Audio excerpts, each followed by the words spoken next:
में काम कर रही है, चाहे उसमें राशन हो, चाहे उसमें ब्लड प्लाज्मा हो, चाहे ऑक्सीजन कंसंट्रेटर्स हों, चाहे सिलेंडर्स हों, तो हम पूरे मुल्क में रीच आउट करने की कोशिश करते हैं। तो मुझे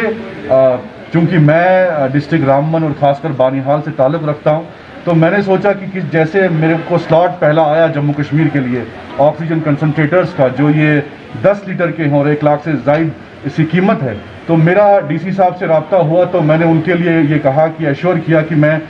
डिस्ट्रिक्ट रामबन के लिए 10 से ज़ायद ऑक्सीजन कंसंट्रेटर्स जो है ज़ाती तौर पे डोनेट करूंगा। इसमें कोई सियासत नहीं है, ये मैं अपनी तरफ से बानिहाल की आवाम और डिस्ट्रिक्ट रामबन की आवाम को, क्योंकि बहुत से लोग ऐसे देखते,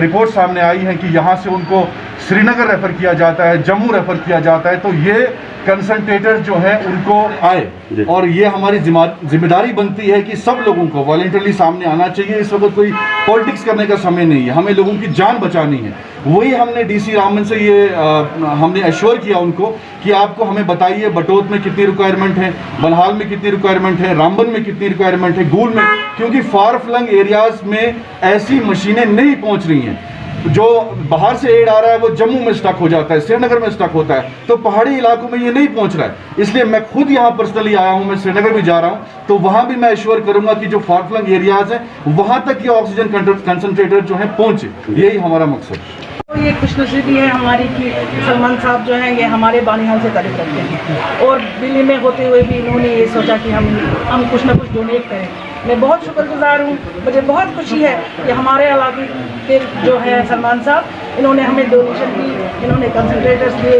लोगों की बहबूदी के लिए सोचा,